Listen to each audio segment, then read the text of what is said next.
بسم الله الرحمن الرحيم قل يا أيها الكافرون لا أعبد ما تعبدون ولا أنتم عابدون ما أعبد ولا أنا عابد ما عبدتم ولا أنتم عابدون ما أعبد لكم دينكم ولي دين বিসমিল্লাহির রহমানির রহিম।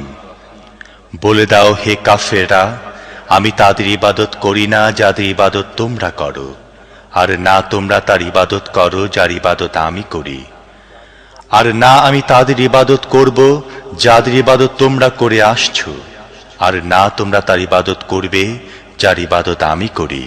তোমাদের দিন তোমাদের জন্যে এবং আমার দিন আমার জন্যে।